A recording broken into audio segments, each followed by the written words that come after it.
আজকে সাসিনা পীর সাহেব হুজুর সঙ্গে দেখা করার জন্য বিভিন্ন দরবারের পীর মাশায়েখ এবং কি অনেক প্রতিনিধিরা এসেছেন। আলহামদুলিল্লাহ। আচ্ছা, একটা প্রশ্ন করি আপনাদেরকে এর ফাঁকে। কিছুদিন পূর্বে আমরা ফিলিস্তিনি মুসলমান ভাই বোনদের জন্য ঢাকা সোহরাওয়ার্দী উদ্যানে একটা সমাবেশ করার জন্য অনুমতি চাইছিলাম। অনুমতিটা কি পাইছিলাম? আমরা পাই নাই, কখনো আমরা পাইবও না। এর পরবর্তীতে মাওলানা রইসুদ্দিন ভাইকে প্রকাশ্যে হত্যা করেছে। বিচার পাইছেন? আজ পর্যন্ত বিচার পান নাই, পাইবেও না কখনো। এর পরবর্তীতে দেখেন, এই দিন 5ই আগস্টের পরে এই যে আপনাদের মসজিদ বলেন, আমাদের মসজিদ বলেন, মাদ্রাসা বলেন, বিভিন্ন হুজুরা দখল করে ফেলছে। এই মাদ্রাসা মসজিদগুলো কি দখল মুক্ত করতে পারছেন? পারেন নাই, পারবেনও না। কারণ কি? কারণ সুন্নিদের মধ্যে ঐক্য নাই। এই যে বড় বড় সমাবেশ হয়, সরকারের সাথে বৈঠক হয়, সমস্ত দল থেকে প্রতিনিধি নেওয়া হয়, সুন্নিদের থেকে কোনো প্রতিনিধি নেওয়া হয়েছে? হয় নাই, নিব না। কারণ কি? সুন্নিদের পাওয়ার কম, সুন্নিরা ঐক্যবদ্ধ না। এখন দেখেন, সাসিনা পীর সাহেব হুজুরের সঙ্গে বিভিন্ন দরবার, বড় বড় অনেক দরবার পীর মাশায়েখ প্রতিনিধিটা দেখা করতে আসছে। আলহামদুলিল্লাহ, এটা দেখে আমরা অনেক খুশি যে সুন্নিরা ঐক্যবদ্ধ হইতেছে। একটা ইস্যুর ভিত্তিতে সমস্ত সুন্নিদেরকে ঐক্যবদ্ধ হওয়া বর্তমানে খুবই প্রয়োজন। নয়তো বা দেখেন, সব জায়গা থেকে কিন্তু সুন্নিরা আজকে বঞ্চিত হইতেছে। সমস্ত জায়গা থেকে সুন্নিরা আজকে কি হইতেছে? বঞ্চিত হইতেছে। শুধুমাত্র একটাই কারণ, সুন্নিরা ঐক্যবদ্ধ না। যখন সুন্নিরা ঐক্যবদ্ধ হয়ে একটা কথা বলবে, এটা সরকার প্রধান থেকে শুরু করে সকলেই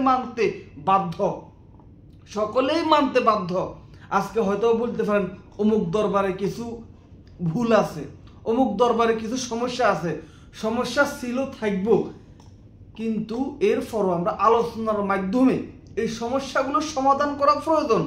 সমস্যাগুলো সমাধান করে সমস্ত সুন্নিরা ঐক্যবদ্ধ হওয়া প্রয়োজন। কারণ এখন যদি আপনারা ঐক্যবদ্ধ না হতে পারেন, আর কখনোই ঐক্যবদ্ধ হওয়ার সম্ভাবনা দেখতেছি না। একটা কথা মাথায় রাখতে হবে, সাসিনা পীর সাহেব হুজুর কেবলা প্রায় সময় বলে কি, আমরা দলীয় রাজনীতি করি না, কিন্তু আমরা একটা ভোট দেওয়ার অধিকার আছে। এই ভোটটাকেই আমাদেরকে কাজে লাগাইতে হবে। বর্তমান সময় আপনারা জানেন, ফেব্রুয়ারিতে কিন্তু কি নির্বাচন। এখন এই ফেব্রুয়ারিতে নির্বাচন, এখন আপনি কাকে ভোট দিবেন বলেন? যারা আপনার মসজিদ মাদ্রাসা দখল করে ফেলতেছে তাদেরকে?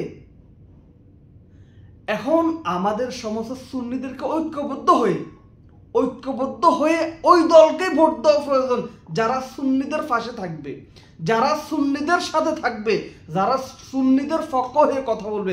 এই যে দেখেন, 5ই আগস্টের পরে অসংখ্য মাজারে হামলা হয়েছে, অসংখ্য মাজার ভেঙে ফেলা হয়েছে। বিচার পাইছেন? আজ পর্যন্ত পান নাই। কারণ কি? সুন্নিরা ঐক্যবদ্ধ না। আজকে যদি সমস্ত সুন্নিরা ঐক্যবদ্ধ হয়ে বলতো যে কি আমাদের মসজিদ মাদ্রাসাগুলো কেন নেওয়া হয়েছে, মসজিদ মাদ্রাসাগুলো ফেরত দিতে তারা বাধ্য, কিন্তু সুন্নিরা ঐক্যবদ্ধ নাই। ঐক্যবদ্ধ না হওয়ার কারণে সমস্ত কিছু থেকে আজকে সুন্নিরা বঞ্চিত।